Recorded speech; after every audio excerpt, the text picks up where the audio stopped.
All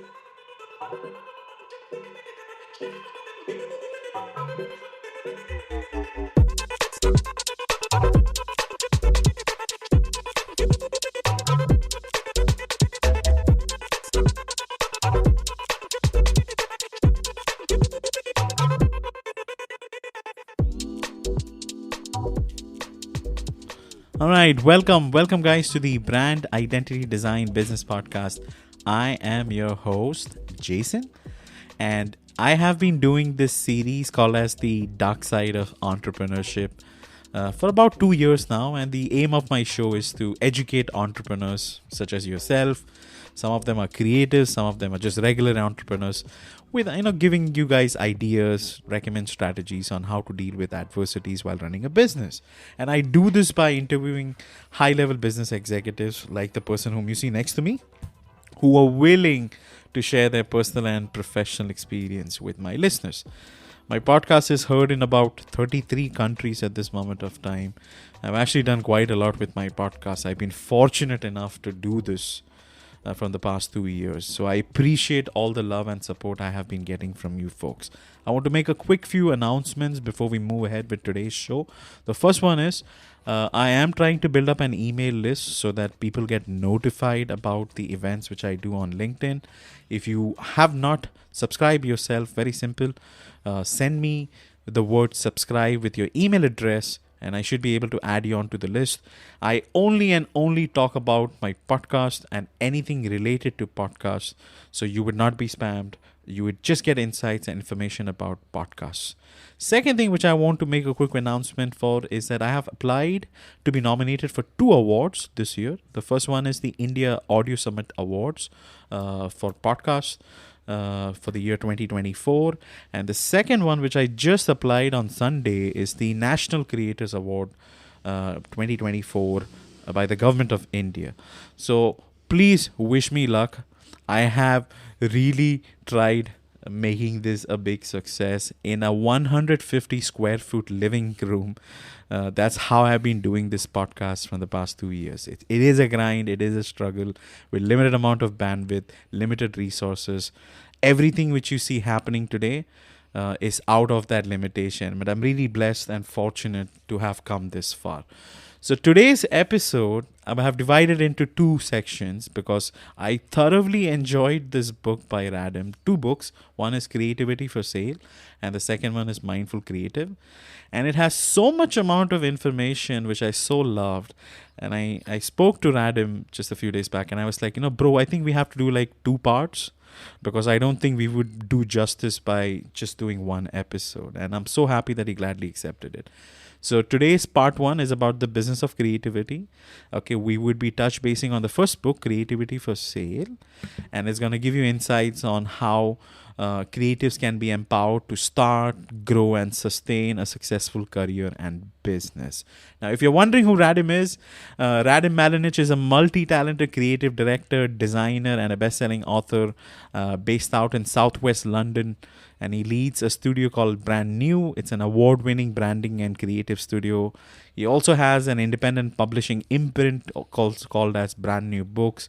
Originally from Czech Republic, he has led a diverse life. If you look at his background, he was a ice hockey player, yes, a bassist in a death metal band. He was an indie DJ for a while, a music journalist, a student of economics and business management, and eventually, after moving to the UK, he discovered his passion for arts and graphic design.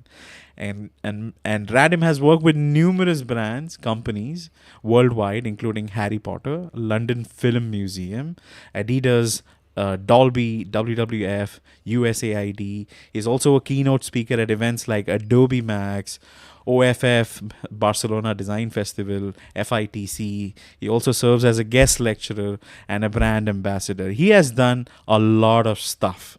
This guy is pretty cool and I love his books. And I just want to personally say, Radim, thank you for being a part on my show. I also want to give a shout out to Izzy for referring me to you and, doing the introduction and making this whole work. So thank you so much. I personally think you require a virtual applause. So let's have some virtual applause. Radim, welcome to my podcast. Thank you for having me. I feel exhausted just listening to your introduction. I feel that I do when I look back, that is quite a lot. That's quite a lot, and it's still not even everything I'm doing right now. But I just feel like we have got this most amazing wonderful opportunities to live colorful lives, and I think we should just kind of tap into it and just do things like this, for example. This feels out of everything. It's quite daunting to see people that there are people listening to a podcast, because I've launched my podcast recently, and sometimes you just talk to a guest and you don't really see anyone. You never know who's listening to it, and now you're like, hey, that's Chris, that's Izzy, there's lots of people that make it rather exciting. So thank you for having me. Absolutely. Thank you so much for being here. So let's actually get into the interview. I don't want to waste people's time. I'm really excited. Let's deep dive into this topic. So we will be focusing on the first book. And guys, if you are interested in purchasing these books, I would highly encourage you to buy both the books. The first one is Creativity for Sale, and the second one is Mindful Creative. The first book is focused towards building a creative business, and the second one is all about looking after yourself to ensure the business sustains and you also sustain along with it. So I have listed both the links, the link to purchase these books under the event notes, show notes, wherever you find it. You should be able to get yourself a copy. I would highly encourage you to buy it. So my question, the first question, and when I was reading the first part, you highlighted something, that the most gifted artist can also be the lousiest business person and vice versa. I was intrigued by just hearing it and just reading it. So, could you expand what do you mean by this? Oh, absolutely. Thank you for that question. I think we live in this world where you can build a creative business pretty much around anything. If you want to do knitting as a YouTube channel and make money out of that, if you want to play video games, we can kind of choose anything we really want these days. And we still need to find a way to turn it into, to kind of find an audience and someone that will actually pay us for it. And sometimes I see incredibly talented people, and they just don't really want to push themselves. And sometimes that seems like a wasted opportunity, because you want people to bring their craft to almost to the masses and share it with the world. And I know also people who are not particularly creative, but they make an incredible money because they are very good business people. But I think what we've got in our creative world is that some people, I think, maybe misunderstand sort of creative services for art. I think they think that what they create should speak for itself. People should find it more. It should carry some sort of grandiose message that they will become artists, or people will love them for what it is, and they don't have to really do anything about it. They don't necessarily need to build business around it. But the moment you decide to go freelance and you say, what, I'm going to do my own thing, that's the day you start your business. And I tried really hard in the books to not just to say, what, this is business, because every single book you open on freelancing, branding and stuff, it says, what, this is business. And we normally start these things by being super excited about the output, like no designers ever started their creative practice by saying, what, I've got a really good idea for the business. I'm gonna start this, and then I'm gonna learn my Photoshop or my my InDesign, my Procreate. I'm gonna do that second. No, everyone starts with the amazing stuff. That's what we do. That's what we explore.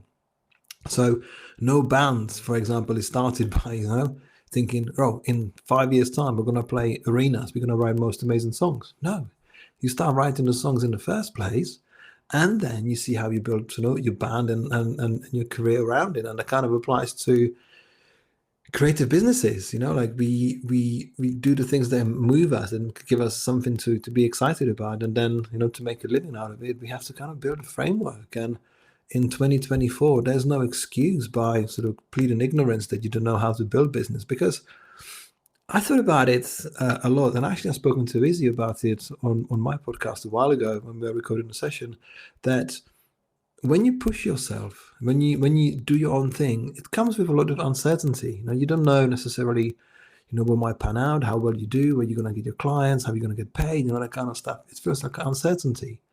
But you're doing something that actually pushes you. You're doing something that makes you excited and kind of leads you somewhere. Because if you don't do any of this stuff, and let's say you stay in full-time employment, one day you're going to come up with a handful of regrets. Like, I wonder what if would happen, what would happen if I did this.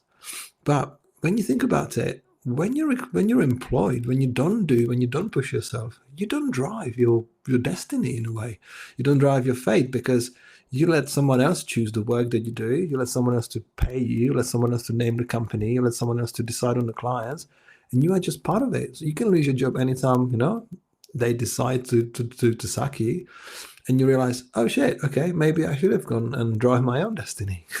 So of course, the world doesn't need millions and millions of freelancers. We need companies, and not everyone is suited for this. But if you decide to go and create your own creativity for sale brand, your output, then you drive and you do things beyond just that creative stuff. That is lovely. So, do you think focusing on the outcome is a bad thing, Radim? Like focusing on the results, is that really bad? Because if you don't really have an end goal,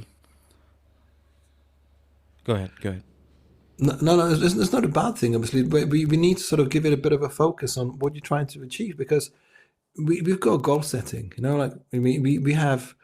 If you, for example, want to have a successful career as a designer, as an illustrator, then that's your end goal, and you do everything in your powers to actually make sure that's a sustainable career. So what ends up in the long run is that unless you have external help, unless you get people to help you with running your business, you're not going to be creative all day, every day. You're going to be creative for 2-3 hours a day, but it's your own entity, it's your own business. Because there's an advice in the book called Hell Yes or No by Derek Sivers, who says, when people ask me how to become an artist, let's say you go bankers, accountants, they want to be artists. And his advice is actually, keep your well-paid job, because you can paint at 2 or 3 hours in the evening and you can do your own thing. Because if you're an artist, you spend 2 or 3 hours being creative, and the rest of the 6 hours, 7 hours, you're making sure that you can be creative. You're running your business. And to some people, that necessarily doesn't seem like the right choice, thinking, well, I want to be creative all the time. But, imagine your favorite food, what you want to eat every day. You don't want to eat it for 8 hours a day, every day. We need breaks for reflection. We need break for learning, for development. We need all of this stuff to actually give us a bit more of a multifaceted understanding of who we are, what we try to do, and understand who we're creating the work for. Because it's so easy to be narrow-minded and thinking that you want to change the world from your point of view, but you can only change the world from within. You can only change the world with the people, understanding what the world needs. How do we sort of fit in our creative services onto the world? Because, you can have something which is so unique and aloof and sort of magnificent that you don't necessarily need to promote yourself, but everything goes after a while. Michael Jackson stopped selling Thriller after a while. There's definitely ways to kind of think, where do you go next with your work and with your career? And that's why we always sort of try to encourage people to drive their own destiny in a way, because that's where the magic happens. Yeah, absolutely. See, I've been following Chris, though. You have been on his show also. I've been following him for a really long time. And I've realized that, creatives have a very difficult time justifying what would be the value their work they're producing. So they kind of really struggle. And I have realized that, because of the struggle, people, that could be one of the reasons that could be affecting their interpretation of how to have a business, because sometimes they may not get what they would be worth. And there's this constant battle, and it's exhausting, to a certain extent. Do you think that has to do something, the reason why creatives lack the business acumen they need to sustain and survive? What do you think? I think it's a question of experience, because, for the piece of work that I can charge thousands of pounds, I used to charge hundreds of pounds. You kind of grow in life, and it's more about experience, because you have consultants, you have the creative directors, we grow with life. And I think sometimes the people that might be following some of these channels, they buy into the mindset that because it's being said that something you can achieve of that kind, that they should be getting that today. And it doesn't work that way, because it's a bit like and I can walking through the swamp for quite a while. When I started in the creative industry, running my own business, I worked with every shitty client. I worked on every shitty job. I worked on way too many hours that I should have worked. And I kind of felt like I was going through the ranks, and you kind of learn what you don't want to do again. I think one of my main drives is that the success of a creative business is that, hey, you don't have to go back to work for shitty clients, or you don't have to go back to your old job. If you can do what you did yesterday, and you can still enjoy tomorrow and be paid, that's the definition of success, because we are, again, in charge of our destiny. But the thing about the value, I think we have slightly, I'm not saying that demystify, but I think we made the tricky part sort of mainstream. So we talk openly about prices, what people should be achieving, and how much people should be making money. And I did a lecture today at a university, and I called the subscription people, but not idiots, because you get people who kind of work on subscription basis design services, and they claim to be making millions, and they're not. It's a lie, unless they're not, because all you have to do is just to do maths. Like, just imagine how many clients you have to do at the price, at that rate, how many hours do you need to spend, and it doesn't add up unless people don't necessarily commission anything. It just doesn't add up. And obviously, I know there's Chris in the audience, Chris Malburn. Obviously, he's been around for a while as himself. We know how these things work, and somehow you can't just change a landscape and say, well, look, we've got juniors here who want to be paid 10 grand for a logo. It doesn't work that way. You need to actually define yourself. What is the problem that you're solving? How are you solving it? And what can you do for the company? So the people who get paid a lot of money, in any industry, are the people who actually solve a problem that earns the client money, because we, after all, create commercial solutions for people who need to use it for commercial purposes. But most of the people, especially at the younger age, would be happy to, fight tooth and nail about every nuances of every logo that just doesn't work. So the thing is that the older you get, it kind of seems to do less work and you get paid more for it. But the good bit is that you've worked on the bits for a long time to understand how to do them quickly. And I think it goes back to that Paul Asher quote, and actually that's sort of based on Picasso. I believe that, it takes you to 30 minutes to draw, but it took you 30 years to learn how to draw it in 30 seconds. And I think this is the thing. Like, when we get older, we understand more about how we do this stuff, and we don't have to jump around in 20 different ideas and try to sort of change the briefs and do all sorts of things, because you deliver what you need to deliver, and this is why people got their value. Absolutely. I love what you're sharing, and I think it makes a lot of sense. Absolutely. Now, I want to actually move further, because while reading the book, I came across this nice example you were giving, related to children. And you said something really profound in that small excerpt.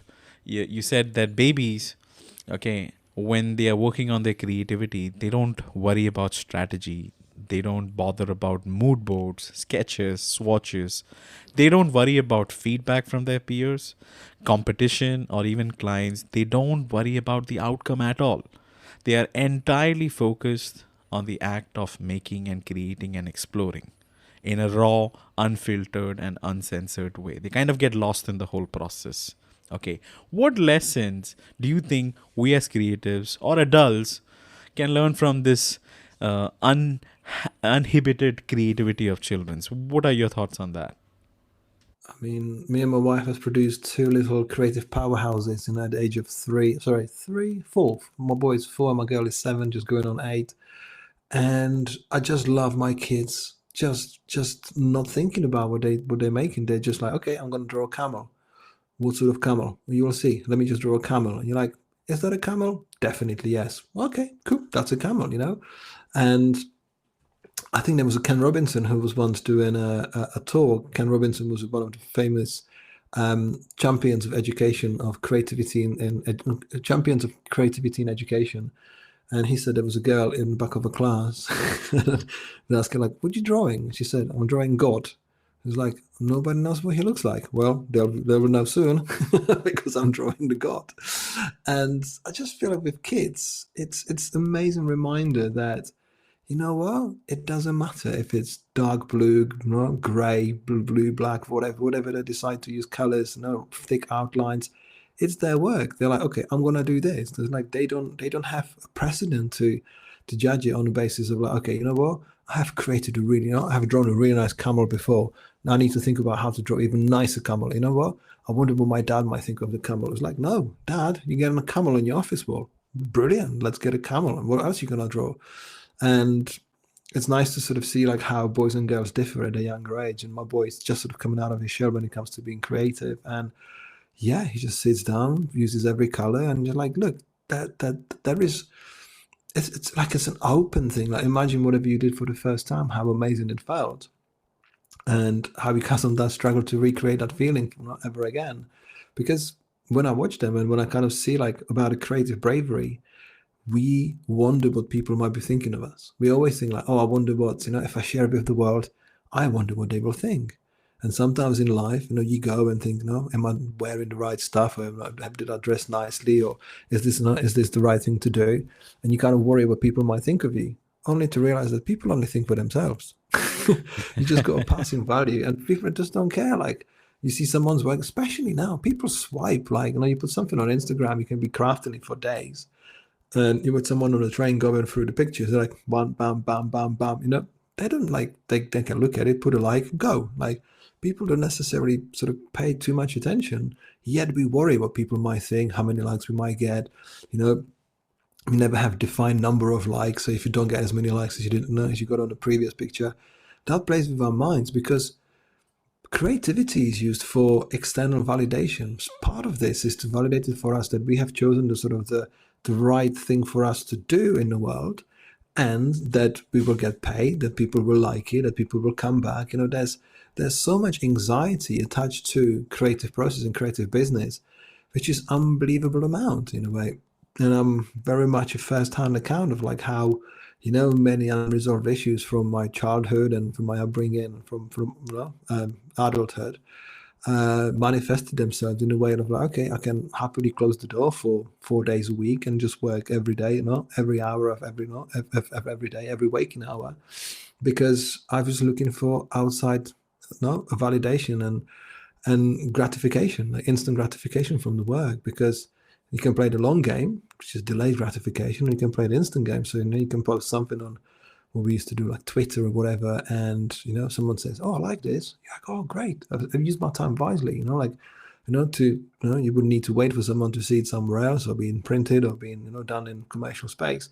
So creativity is a means of an escape for us, and especially at later life. People who come to creative space later, like there's a lot.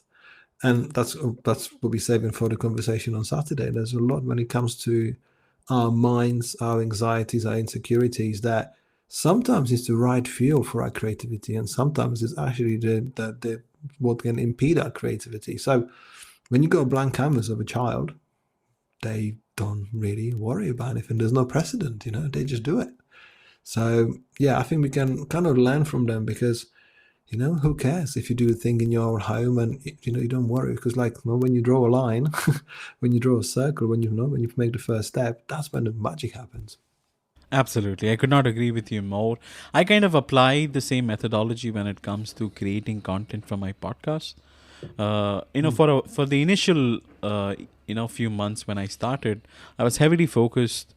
I mean, almost a year, I was heavily focused on what the audience want to listen, etc., etc.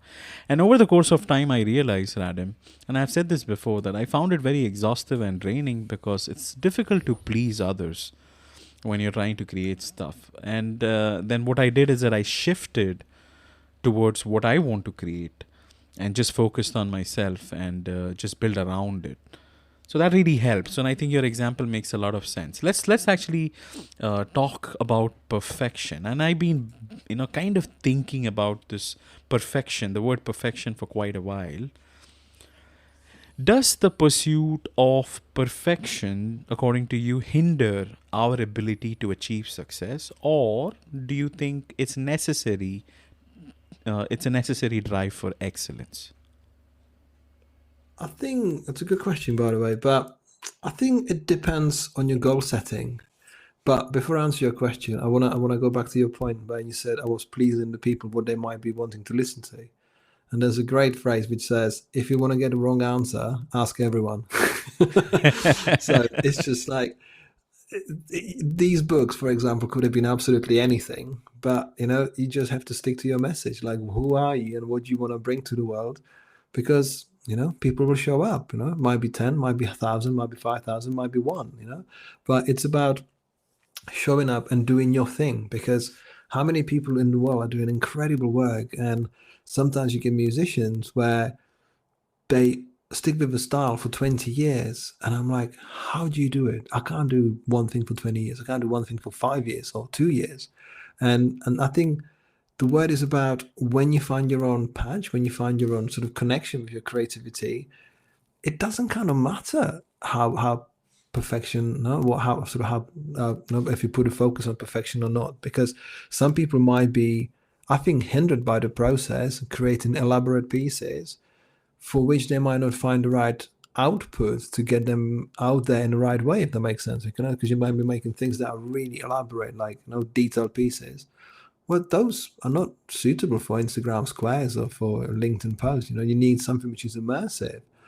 And sometimes, the magic happens when you do something for 10 minutes. And I've got endless examples of the Twitter era, when Twitter was, in my opinion, on a high around sort of 2009. And the things I put out within sort of 10-minute sketches, and they were like, oh, wow, how did you do that? What did you do with that? And you can have pieces where I was elaborately retouching landscapes and creating imagery for advertising campaigns and spending hours and hours, like literally perfecting the work and kind of displaying my sort of technical skills. No one gave a shit. It was like, all right, nice, whatever. That's good. You did for 10 minutes, That was really good. And I think you got musicians and creatives who, I think it was John Mayhem said, like, watch this one, and this song, it's gonna fly, it's gonna blow up. Nothing happened. And then you got a song which is not exactly the thing that you want to be remembered for, and that's what blows up, because you never choose, because your medium is someone's highlight. What was Kirk Hammett from Metallica doing an interview on what's his name, Beato channel. And he says, I've got 3 types of riffs I bring to the band. I bring C riffs, B riffs, and A riffs. The A one's the best ones, but I always start with the C riffs and see how they go. And then I go to B riffs and the A riffs. And guess what? The C riffs, the melodies and the ideas are always the ones that people like. We never even get to B or A, because when I go to the ones which I think, watch this one's going to blow. It doesn't. And I think we sometimes try to validate things for internal purposes. I think perfection is, and I'm making this up, hopefully this will make sense, but I think perfection is slightly attached to anxieties and egos. You want this to be the most amazing piece of work for various reasons, whereas if you're creating something for others, all of a sudden you don't have to worry about what you've created, because it's for somebody else to use it or someone else, because how many things we use on a daily basis? Even Apple makes mistakes, Google makes mistakes, Amazon. I mean, we can talk about Amazon, customer services, which is just a chaos. And there's so many things that are just about sort of holding together. Yet we sometimes think like, oh, this is fantastic. Apple, what a flawless company. No, everyone makes mistakes, but it's sometimes about sort of setting yourself a deadline and going, you know what, gotta ship, this is it. And you can always fix it. And I think to use the phrase like ship early, ship often, why not? Get it out there, validate it, see what you can do, because you can perfect it later. But then, are you still even interested in perfecting it? Because you might have an even better idea. Absolutely. So what I'm concluding there is that perfection is good, but don't heavily focus on perfection. Maybe put stuff out there, sometimes even the most imperfect piece which you're putting, might just work. All you have to do is just throw it out there.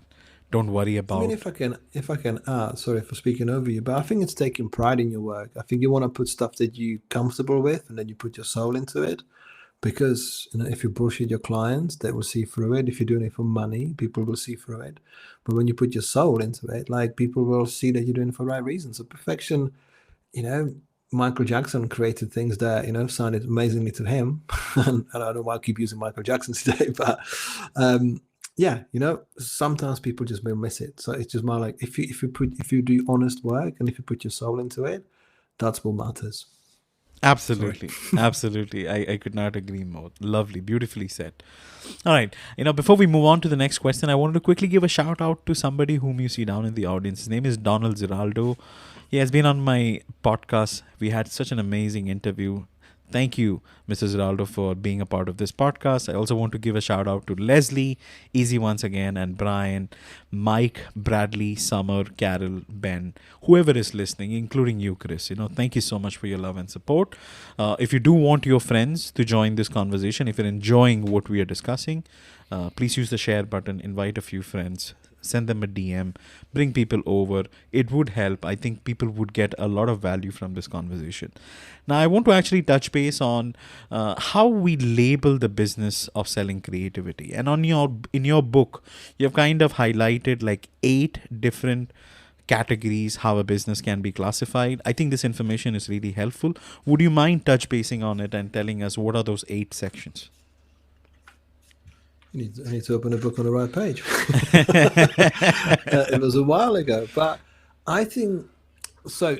The reason why I sort of spelt out different ways of what you could be as a creative service or creative business or creative professional is that it's more about the mindset, because I've met people who were graphic facilitators. I mean, everyone I've seen like graphic designers with about 15 different titles, depending where you go. If you're in Amsterdam or Canada, or people see themselves differently. But because we do this most of the time for near mortals who don't necessarily know what you do, it's sometimes necessary to actually spell out the ways how we can promote ourselves. Because I used to be, for a long time on my website, a freelance creative director. I wanted to tell people like, look, I'm for hire.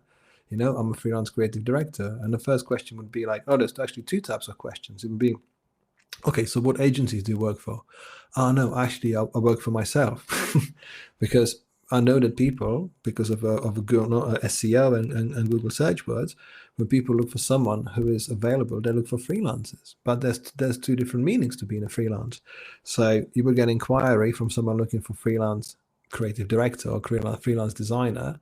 They will speak to you and say, okay, how big is your team? I'm like, well, this doesn't make sense, does it? Because you're looking for freelance creative director, but now you want to know how big is my team.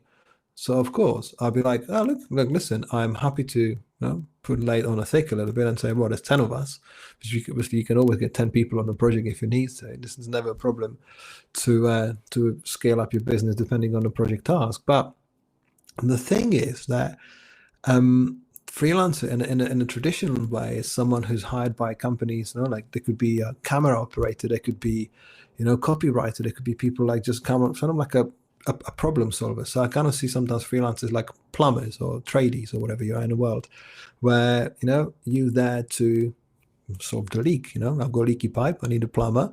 The plumber will solve the problem. The job is done, let's go and do something else. Whereas what I'm trying to encourage people is to actually think that you're running a business, because it's about a mindset. If you think that you're running a business rather than you're just a freelancer that waits for the lack of a draw, thinking like, who's going to find me? What can I do? It's a different story. So when you think like a small business, even though definition of a small business, as you know in the book, is that definition of a small business is up to 250 employees. You would never think that small business is 250 employees, but by the government standard, for example, in the UK and America, a large business starts at like 1,000 or 5,000 people. So like, it almost doesn't make sense, because when you are small business, when you think like a small business, you have to kind of perform the task of a small business. So you promote yourself. Obviously, you do your taxes and that kind of stuff. And of course, you can be a freelancer the kind that works for other companies that gets hired, you don't necessarily even need a portfolio because you got a hiring agent or you got your connections, and you are just very good known in a sort of network of your clients as the guy, as the person, as the woman who does this type of job.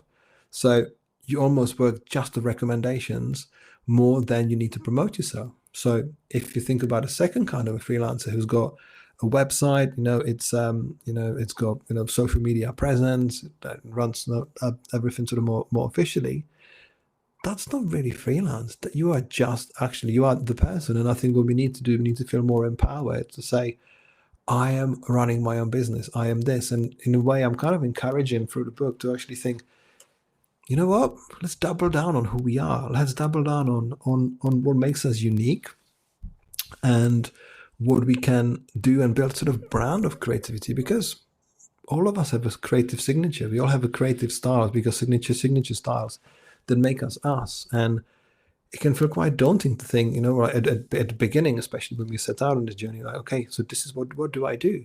In a band, you would, whatever music you want to play, someone would say like, well, why don't you start with the classics? Why don't you play, AC/DC or Metallica or whatever? Like, why don't you do that before you actually, find your feet? And in creative industries, like sometimes we have to emulate different people's styles and different sort of techniques before we find our own ways of like how to use the tools that actually kind of validated why is the reason why we do the work, if that makes sense. So I don't think you would ever come to a business meeting and say, well, I'm a self-employed designer. Self-employed, I mean, it technically is what we are self-employed, but you wouldn't really want to use that term in the meeting. Freelancer, I just talked about, freelancer just doesn't make, in the broader sense of what I'm sort of suggesting is it's valid. You can be a freelancer because it does help with the SEO and searches, but sometimes you can be a contractor. You can be a contractor is a person who it's more, for example, like a creative person that's hired for a longer period of time.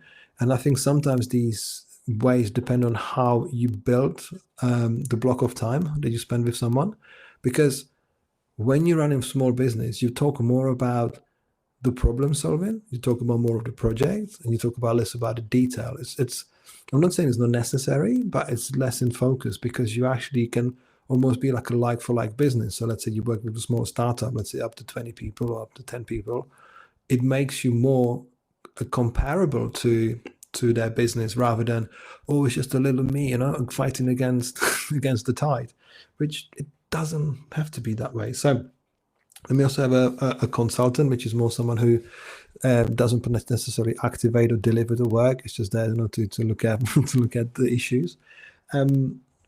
Sometimes we get people calling themselves a studio, which signals to potential clients that we can solve a bigger problem, because the way you talked about earlier about people struggling to get the right value for their work. And what that means that if you're little John somewhere, whatever the world, imagine wherever in the world they can be.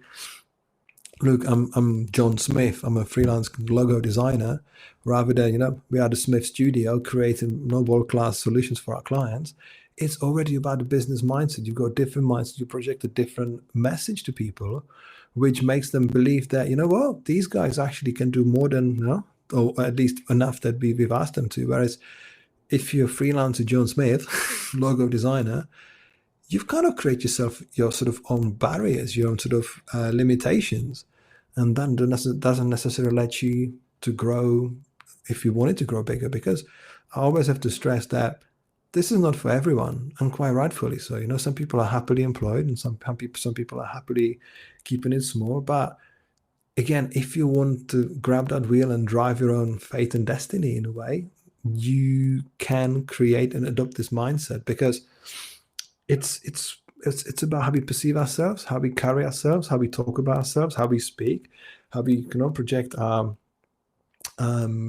brand of creativity, and our philosophies, because that's what makes us us. Because when you think about it, why we, the reason why we love brands is because they stand for something. I mean, some brand stories obviously are made up, but when you see the brand performance, the brand architecture, the design, the campaigns, and the ambassadors, they all have something in common, and that's why we like it. And what we try to do with our business is actually emulate it and stand for something, because we run creative businesses, and most of us, and I can speak for myself sometimes, our branding is non-existent. And that's the problem. So we then have to rely on our sort of just job titles or sort of labels, if that makes sense, because no one is thinking, is Nike a shoe company, or do they make comfortable shoes? It's a brand. That's what they do. And I think we should emulate what we do for others to actually be in that mindset and think like a business, and think like, okay, what can I grow here? You're gonna think, when you put yourself in the mindset of not a small business owner, you start thinking, how do I grow? How do I scale up? Who can I employ? Who can help me with this? What else is there? Because if you're in a freelancer mindset, you're like, what? The world is a bit unfair sometimes. So I hope I answer your question. Yeah, absolutely, absolutely. I think in your book, and you kind of covered everything. There are like 8 sections you have mentioned, out of which first one was self-employed, then you have freelancer. You highlighted there are hired freelancers and non-hired freelancers. You explain who are contractors, consultants, small business owners, studio, and then you have the agency, which does work at a larger scale. And based on your example, if you compare the little John or the little Joe, whoever that is, trying to make logos for a living, a small business, very small, minute, micro level. And if you compare that to a studio, I think a studio can charge quite a lot of money for their work, because execution wise they do a lot in comparison to this. I think creatives sometimes make a mistake. They kind of try to become or pretend to be a studio and try to charge because they feel that's their worth, and they've been hearing that on YouTube and many other platforms. And I think that kind of jeopardizes them, and things doesn't work out. Maybe they don't get opportunities that way. What do you say about that? Do you think that is one of the reasons why creatives struggle a bit, because they are not placing them or asking for the right value depending upon where they are at that moment of time? So there's 2 parts to your wonderful question. So what we don't know with studios, I mean, it's quite easy to see, for example, a brand reveal and go, how much did that cost? I can't believe the brand paid $100,000 for the rebrand, or $500,000. What we don't know is actually the work behind the scenes, because if a big brand goes and refreshes everything they do, that's a lot of logistics. Now you have to make sure that your work actually lands well. It scales well, and there's a strategy. Obviously, you do your benchmarking, you do competition analysis. You actually work really hard behind the scenes, and we've been working on so many of my studio on so many brand projects where we don't really do any like some physical work for, let's say, 2 or 3 months. We have conversations, we have strategy meetings, we plan, we validate, we ask questions, uncomfortable questions, we get asked uncomfortable questions. You validate the work, and that work doesn't get seen on the outside. So when you see the final product, you're thinking, oh well, that sort of old mantra of 2020, 2020 is like, well, I could do that. Could do that with my eyes closed, like I should be paid all of that money. I could have done a better job.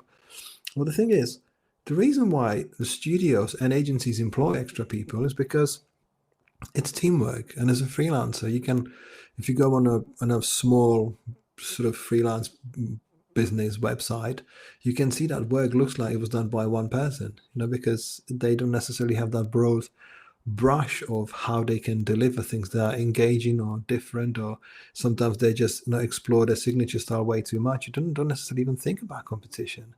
And I think we need to sort of demystify this for many people, especially now, because as I said earlier, like we are slightly sort of bamboozled, or it could be quite easy to be bamboozled especially when you're young in this industry, to think that the world is unfair because you're not getting paid the big bucks. But the problem is, if you've been around for 5 minutes, the world doesn't know you. You haven't lived a little. You don't know what you're doing, and all you're doing is kind of dreaming out loud and blaming the world to not be ready. So it's like, when you're an artist and make a first album, I mean, you make it yourself and no one's heard about it. You can't be upset that no one's listened to it, because you need to bring it to the masses. You need to do something about it, and that kind of applies to selling books. Like it's you have to build a career around this. So to bring it back to studios and to bring it back to freelancers, I think there's a need to just pull back a bit, and information that's out there, super helpful. I think we've democratized the information to the level like it never existed before. And the books I've been making is that I wish those books existed 20 years ago when I started doing this stuff, because I would absolutely need that. So that's why I'm creating them now, so the new generation can work with such information. Because when it comes to, let's talk about branding, I kind of feel with all the tools and the generative AI, what we've created, we've kind of brought the benchmark and a sort of the baseline a lot closer to where it used to, not to where it has ever been. Because branding projects even 10 years ago almost seemed untenable to be done by small studios. It was all the big boys and girls, big name studios that were doing all the work. And now you see all the new names springing up and doing work that with much smaller teams for much bigger brands, for established startups. And that didn't used to happen. And you can have 3-4 people and you can do work that looks like it was done by 20 people, because we have demystified this. Like, branding process is no longer a surprise. Like, we're using the term now, brand deja vu, because you can close your eyes and can do a blind test. And I'm like, who's created the last 5 rebrands? Because the signature starts disappearing. We kind of feel more of the trends and more of the sort of styles, and not necessarily about personalities. And it's getting harder, because we have enabled literally millions of people to do branding and creativity really well. So it's a question of like, oh, what is the magic now? Like, because we live in a much nicely branded world, it looks fantastic, and you come across tools that are much better. And I feel like we kind of picking up the speed and of creativity much faster than we have ever done. Because let's say a trend or style would last 3-4 years in the past. I kind of feel like we've got 6 months now. Like that. What's good now?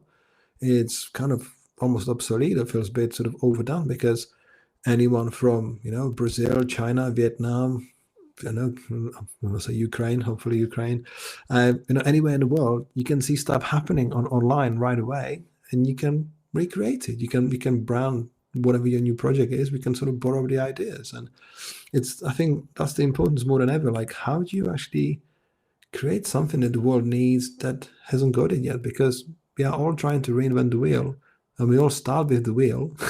It's just a question what you do with it, So it's more about sizing up the project, sizing up the task, and actually working behind the scenes. Because I'm married to brand strategists, and the work they do, you can kind of see it, but it's all, it's all behind the scenes. It's the stuff that informs the decisions. And, in the world today, I just feel like everyone is a brand strategist. Like, every logo designer is a brand strategist. But I just don't think they've ever really seen what brand strategy looks like, if that makes sense. But again, it's a good thing, because we go after the mindset. If we think more about strategy, then we should get better results. So it's just a question of, you need to kind of grow into your title, if that makes sense. Absolutely. That was a good one. Everybody is a strategist nowadays. So, all right. That's okay. Let's actually take a quick break. And if anybody who is listening who wants to come up and ask Adam a question, you're welcome to do that. I'm just going to quickly give a shout out to one of my sponsors, and we will continue the interview further from there.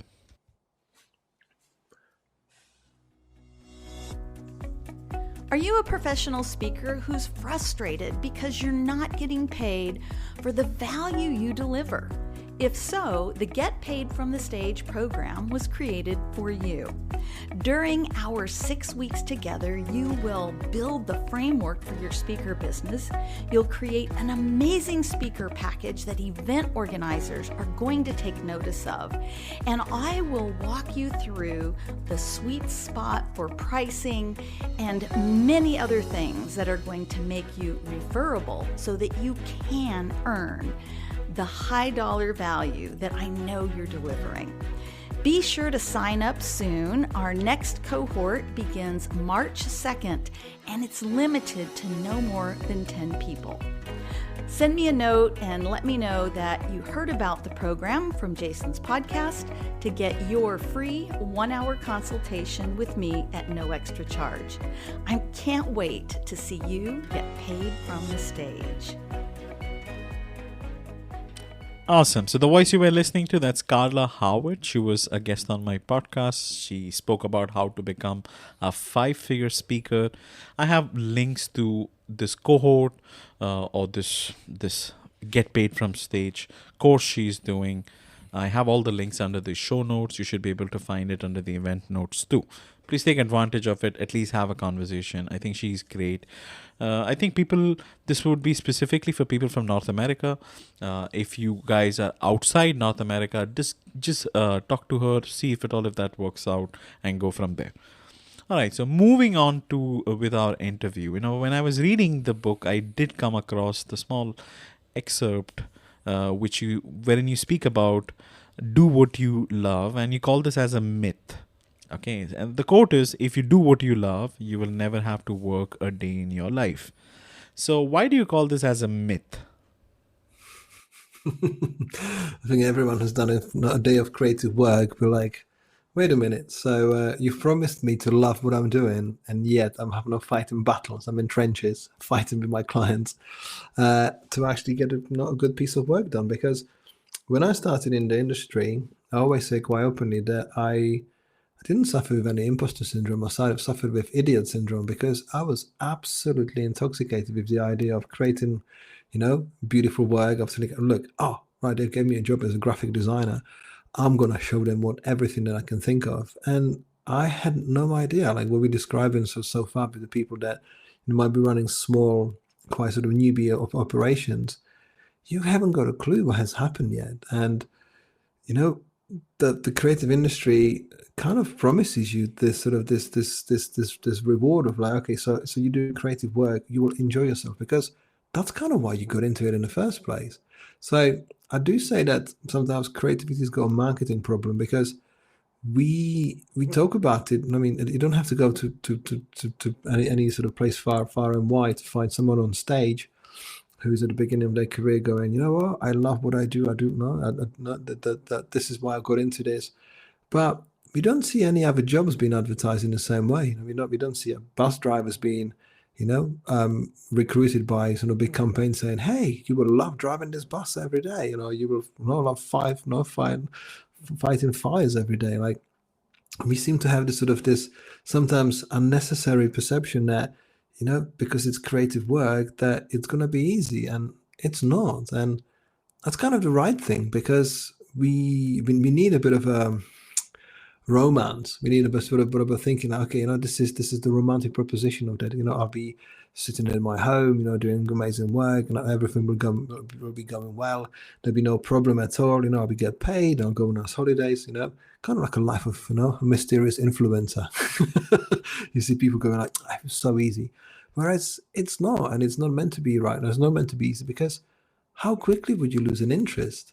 Because we need, as humans, we are hardwired to work on our survival instincts. Like, we need a bit of a pushback. We need to feel like we're pushing the boulder up the hill, even when nobody tells us we don't want to do it. But we need a challenge. That's what makes us come back and strive for more. Because the videos or the stories about people scaling mountains, it's not because it's all fun. It's because it's full of challenges. But when you get to the top, you're like, that was an effort worth making. Like, this is what we need to do. Like, this is where impossible things happen. And I think sometimes, and with the arrival of social media, I think we have sort of trivialized the process, because sometimes you let believe that all you have to do is find a typeface and just type out a company name and you're done. And that's not exactly right. I think we just need a bit of a struggle. And do I love what I do? Yes, I do now, and I've always loved it, but I was not always in love with it because you grow through this life, you grow through your business, and you kind of you need some pushbacks, you need some negative experiences, because that will make you that will make you or break you. But what doesn't break you too much will make you grow stronger. Easy. Absolutely. Yeah, it definitely makes you stronger. And if you just have to keep the grind on, because I think these challenges will shape your perception about things, and you would end up doing wonders if you continue doing it. So, lovely answer. I appreciate you sharing that, Radim. I want to actually move on to the next thing. I found this concept, the power of one, which you have highlighted in your book, The Creativity for Sale. Could you help my listeners understand what is this concept? And you have also highlighted a few questions how to figure out the power of one. So could you help my listeners understand this? And you also state, I think, the power of one is the power of you also. So it was really interesting. So go ahead. Yeah, I mean, I always like, even today, I was lecturing in a university on the other side of England, and I always say in these lectures that no one's waiting for your greatness. Like no one is waiting unless you've got super pushy parents, unless you've got super pushy, environment or super support network. No one is waiting for your greatness. Like it's down to you how to make it happen.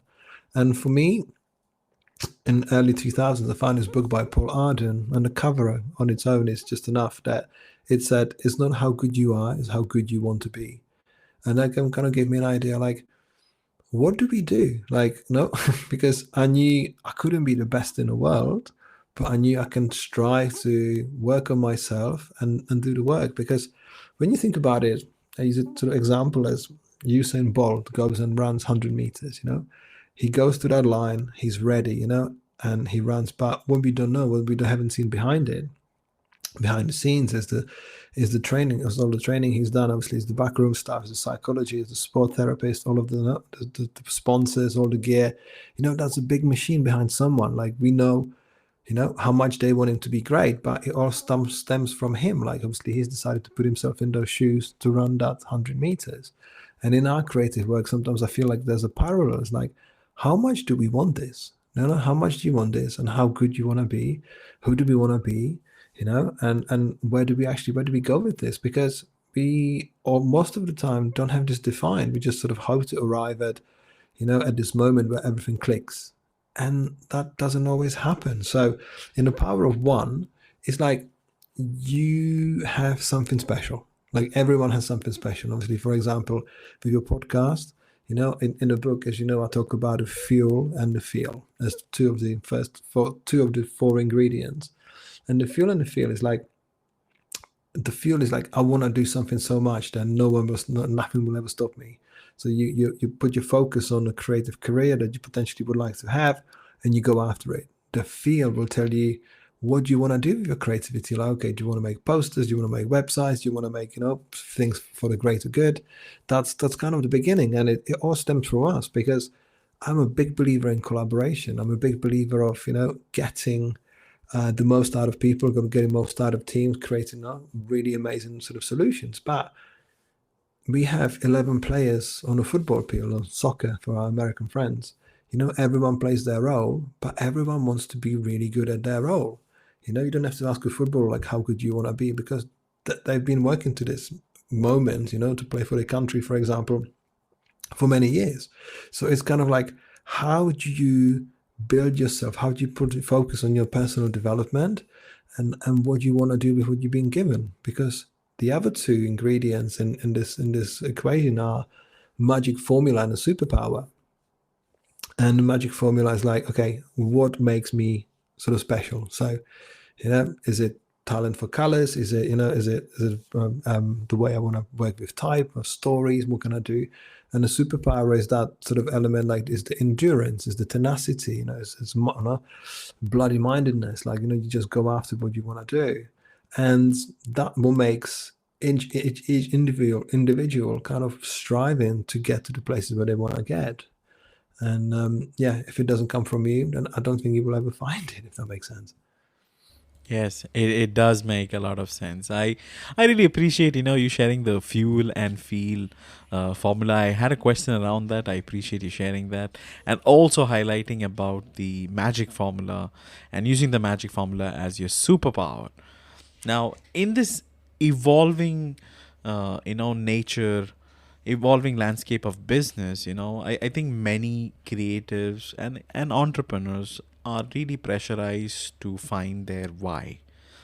Okay, and what I have realized is that, having a strong why is good, but over the course of time, and you also highlighted the same thing in your book, as you develop your career, your strength and values, your why kind of, it shifts, it changes, it tweaks, and you have like a better version of it. So many people are fixated that they need to really have a strong why before getting into business or doing something from a creative standpoint. What is your take on that? Do we really need a strong why initially, or a vague one would still do? I think there's three phases of why. I think Simon Sinek's done a very good job in bringing the why to the masses and kind of demystify it. And then it helped me in my earlier career to actually think, oh shit, I need why. In fact, I need to verbalize my why, because I knew what I was doing it. And my why initially was for myself. I was trying to satisfy my ego, my soul, my outputs. I wanted to the work that was to validate what I was doing, and also kind of working on the basis that helps to sort of get validated by the outside world. Whereas you, over time, if you grow through this career, you realize actually I can do this for other people. I can do this. Actually, I want to help other people do better work and deliver better work. Actually, you know what? My why is now, enabling others to succeed, because at first, obviously, it's a survival instinct. When you start your own creative business, you want to survive yourself. So the first of all, your why is more like, okay, how can I do this so I don't have to go back to any crappy jobs?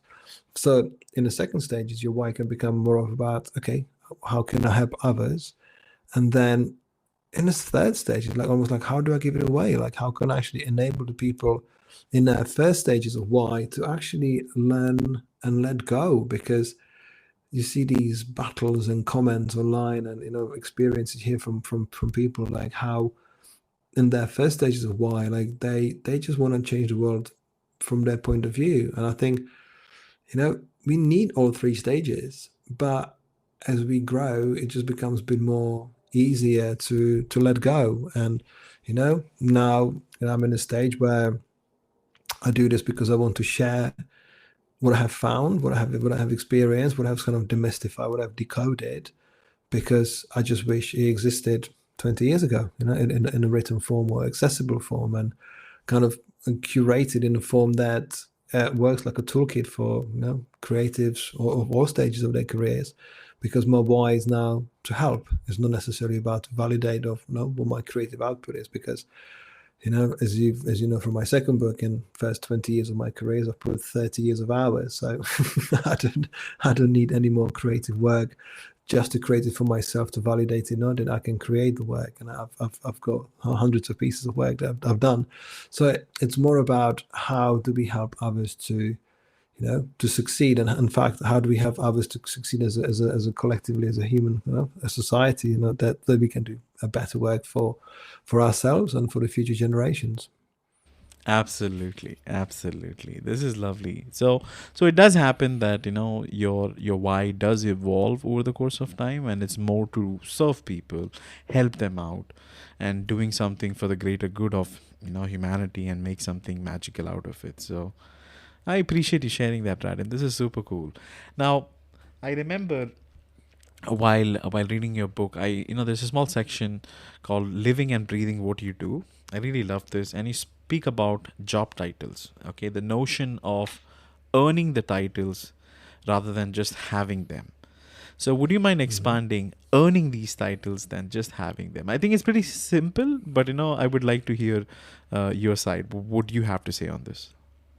So in the previous section, we talk about sort of the idea of how we sort of conduct our business, whereas in this section is how do you see yourself like as what you do? Because as you told in the introduction, I've done many different things in the past before I became creative.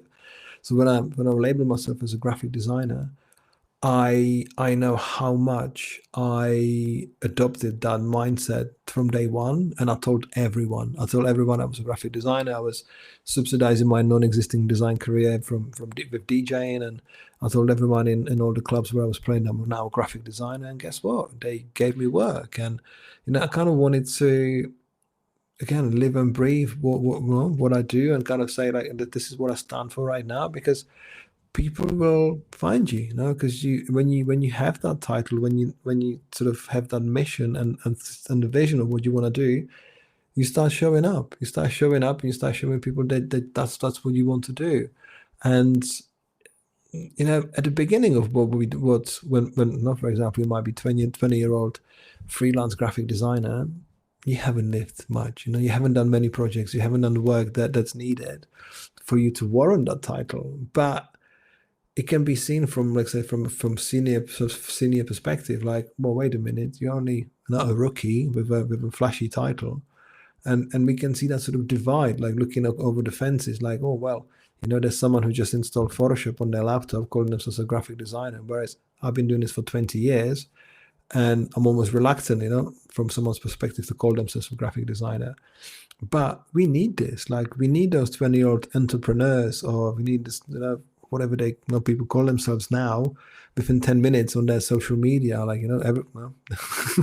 some sort of made up conglomerates. But you need that mindset. You need to believe that that's what you're gonna do. Like when you again, I bring it back to the music. Like when people start making music, they see themselves on the stages. They want to hear themselves on the radio, because that's the mindset. Like you want to do that stuff. And if you are sort of part-time, non-dedicated creative, then you're going to end up being part-time equally so successful, because it's not going to give you exactly what the results you're trying to get. So it's about doubling down on, the power of one is doubling down on who you are and what you can do and how you can enrich the world, and live and breathe the output, like the mindset, because it does amazing things to us. And once we grow into that title, it might be even obsolete, but we all need to start somewhere. And sometimes from our sort of perspective of our seniors, sometimes we have to accept that if someone wasn't graphic designer or entrepreneur 5 minutes ago and they call themselves now that thing, what, good for you, you're a champion. Like embrace it, go for it, like believe it, because that's what makes people fantastic, and sort of if you believe it, and that gives you a long-term career. Absolutely. I agree with you. So in a way, what you're trying to say is that it's good to have titles, but you should also work on it, make it better, build your craft over the course of time, and have experience and expertise around it. Now, the reason I find this interesting is because when we had an initial conversation, like a pre-call, I remember, Radim, I asked you, like, how would you like to promote yourself, or what kind of call to action do you want towards the end of my show? And you suggested, I don't need creative work. And you kind of said that on this show too, right? You don't need any more creative work. I will rather promote my books and help people. So I think our desires as entrepreneurs, as we grow and progress, it keeps evolving and changing. Maybe at some point you really desired to be a graphic designer, and you did, and you really made the best out of it. You extracted, and you're very satisfied with the progress you made. At this moment, that's no longer your desire. You have kind of pivoted. Now you want to do this, and maybe after 10 years, maybe you want something else. Would that be fair to say?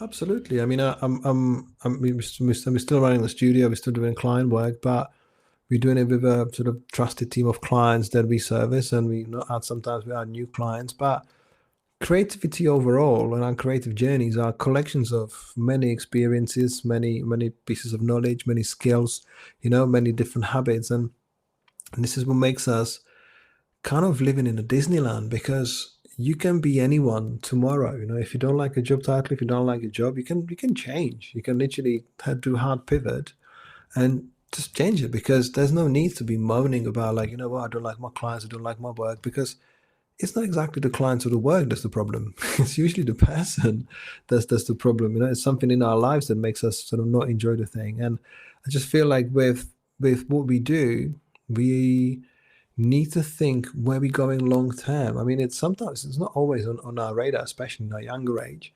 but I'm 45 and things are beginning to make more sense, and I know what makes me happy, what makes me light up. And I'm a big fan of the book called From Strength to Strength by Arthur Brooks, which is talks about sort of happiness in the second part of the life. And you get people with very linear careers, like being junior designer or junior developer all the way to senior, all the creative director, and they just do the one thing all day, every day.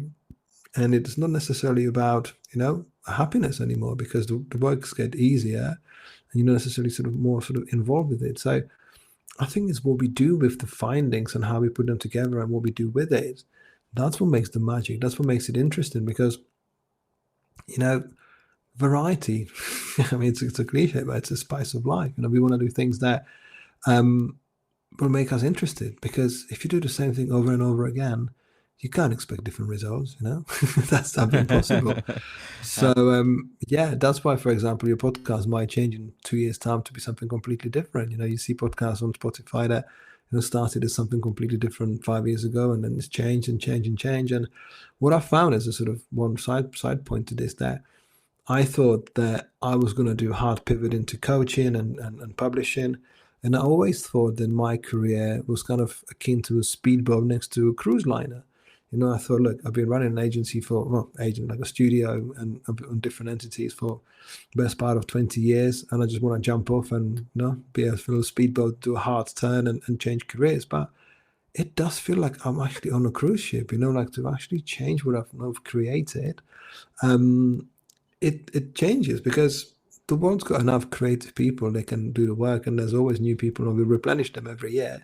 But it's a question of having the right messages to people that we can enable them to do good work, because despite all of the advances in technology, information out there, you still see people having the same battles that we had 20, 30, 40 years ago. Like, the work is still not necessarily always created under the right conditions, with the right people having the right input and having the right sort of objectives. And I think if there's my message or sort of mission right now, is that I kind of almost on small scale basis want to help people to enjoy creative work, because after all, we should enjoy what we do. We should love what we do. And sometimes it feels that we don't.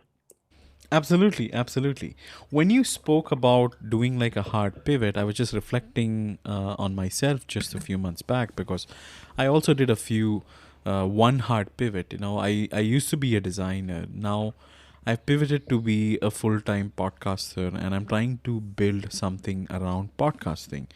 Now, it took me, I feel personally, when I did this pivot, it took a lot of courage, and I had to really think, whether this is going to be the right move, because podcasting, as you know, is not really something very sustainable in terms of revenue and monetization opportunities. It doesn't really help you fill the gaps as we anticipated. So I kind of did the pivot, and I'm enjoying it. But you said something very profound while you were explaining that. You said that I feel very happy with what I'm doing. And I kind of see the same thing. I feel very happy doing what I'm doing, because it just gives me a peace of mind. It just makes me feel more purposeful in what I'm trying to create. Do you kind of feel the same way? Do you think I am in the right direction, or do you think I'm confused and just doing some stupid shit? No, I don't think anyone's doing anything stupid. It's like, for example, as you know, I've launched my podcast a few weeks ago, just as a sort of additional sort of channel to the messaging and kind of celebrating the people in the industry. And it's, again, my why is about sort of shining light on the people and sharing their stories, because we are all horses in the same race, but we don't necessarily know about one another. We sometimes feel like we are so alone doing this thing and thinking, I only have the problem, and the other person thinks they've got a problem and somebody's got it better. And by having honest conversations about how we do this stuff and actually sharing and cross-pollinating, this is what makes us richer and sort of live more richer, creative and personal lives. And I sometimes feel like when I talk about a sort of hard pivot, is that, you kind of need more than one thing. I'm not necessarily saying that you still have to stay being a designer and run a podcast, but, I'm kind of building different channels and different sort of channels would be enough, of how to get the information to people. Because, For example, I create now textbooks for people who like pictures. So my first book was incredibly successful because there was more pictures than text. Creative people don't necessarily like to read much heavy copy, whereas my new books are very heavy copy books. So I need to kind of open up and find a way how to get this stuff to get to people, because not everyone listens to audiobooks, not everyone listens to podcasts, not everyone reads books, not everyone buys paperbacks. And that's the kind of way of how do you find your audience? How do you build your tribe? Because I believe, my why is about sharing this, about unlocking the feelings, unlocking the kind of bringing down the myths and taboos of what I felt when I was, burnout, overworked, struggling kind of thing, especially on a human level with the work, especially the toxic sort of working practices. How do you share that with, especially with upcoming generations, to say that it's okay? It's okay. Sometimes the world's not going to be all right, but, we can do this, because you need to learn how not to feel. You need to learn how to feel okay when you're not feeling okay. And I think there's so much when you put business, creativity, accountancy, tax bills, whatever, promotion, marketing, podcasting, newsletters, Twitter, Instagram, Facebook, family, kids, relatives, social. When you put all that together, that's a big old muddle and chaos, And to keep up with all of this, we need to know how to sort of navigate all of this, because, our ancestors, they had slightly easier life. It was not as heavy on information. So it's about putting the right things that you believe out there, and it will find its own audience, and doing, you do what you love because you actually care about the message. You're not doing it for vanity reasons. And I think this is where the why gets validated, because you want to share, as you call it, the dark side of the entrepreneurship with people. You want to be honest about what people can expect when they were not expecting anything, because we are beautifully naive when we sit on our sort of path of creativity or entrepreneurship or business. We don't think about a 5-year plan, because, through my research when I was doing a book, there's no creatives have business plan. We just go because we want to do this stuff, and we just work it out as we go along. And that's sometimes very, very interesting, because if you knew everything about everything, we would not do anything in our lives. If we know how crazy it is to have kids, would you have them? Well, would you do this? Would you do X, Y, Z, in your life? Not necessarily, it's all kind of we have to deal with the situation as they come. And sometimes naivety is necessary. But then, when all is said and done, we need to kind of know how to react to things that happen, because that's the important part. So, projects go wrong, things go wrong. We just need to know how to recover, and how to recover quickly. And I think that's the important part. So to go back to in a long-winded way to, having a podcast and stuff, I think there is another ways of having the right audience and earning from the things that, takes time. I was thinking about, Debbie Millman's podcast earlier. I think it took her 10 years before she actually went mainstream. She was podcasting from 2005 to 2015, and then it blew up. You get bands like Soundgarden. It took them 10 years before they wrote Super Unknown, which when they blew up. And you get David Bowie, who made his best album when he was 69. It's just when you show up and you put your honest soul and take pride in your work, and when you put it out there, that's when the magic happens. We don't necessarily think about sort of quantifiable results, I'm running a subscription business that makes $1 million a month. It fucking doesn't. So yeah. Absolutely. I love your examples. Okay, before we wrap up, I have just one more question. I remember reading the section Being an Alien, and you speak about why creatives should embrace being the odd one. Would you mind expanding on that? So, being the odd one out, I think this is very much written from a personal experience, because obviously I live, half of my life already now in England. I was born in Czech Republic, and I wanted to blend in. I wanted to blend in like crazy, especially at the beginning, because you don't want to stand out. Obviously, you move to a different place, you embrace the culture, you embrace the language, and you kind of want to do it with creativity at first. You just want to be good enough, if that makes sense. You just don't necessarily want to do things that stand out too much. That, it's a good sandpit. It's a good development stage. But then we are all here to live our own story. We are all here to do our own work and somehow create our sort of shape the picture of reality in our own sort of unique ways. So when you think about, comedians, I'm not sure why I'm thinking about David Chappelle, but you think about comedians, you can think about artists, you think about musicians, you think about actors or Tarantinos or Scorsese's. They are the odd one out because they have doubled down on who they are. They're creating their own things. And, Tarantino makes Tarantino movies, Scorsese makes Scorsese movies, John Mayer makes John Mayer albums. They are the odd one out in a way because they've embraced who they are and they double down on this, and this is what they do.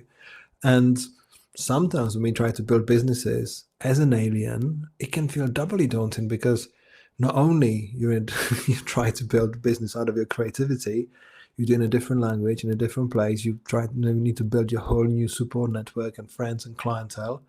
And you're thinking, well, that sounds almost impossible until you start, because it begins to make more sense because immigrants on average are actually, I think statistically, are more likely to succeed because there's a bit of a drive. There's a different drive on, how to create new fortunes for yourself, because you don't have that fallback of family or benefit system. And sometimes aliens like myself, or because everyone gets thrown in the same bucket in sort of right-wing countries, sometimes immigrants are sort of seen as a sort of strain on social services and resources. But when you think about Steve Jobs was half Syrian, you get so many examples of people who are actually from different countries, or parts half, I don't know how to say, I don't know, what's the way to say, they've got parents from a different country, part alien, shall we say. And it makes us strive more somehow. And I think when I go to various conferences and I speak to people, there is apprehension about go to a different country and giving it a go and learn a different language and kind of creating something for yourself, because racism is rife everywhere still, even in big or small form. There's always some sort of anxiety about people sort of moving around a place. But when you embrace who you are and when you sort of show your true intentions, it's you then become the sort of the exotic thing. You become sort of the short supply, because I've had a fair share of people in the past be like, making the sort of comments that they are sort of racially motivated, even though I'm white as the English people.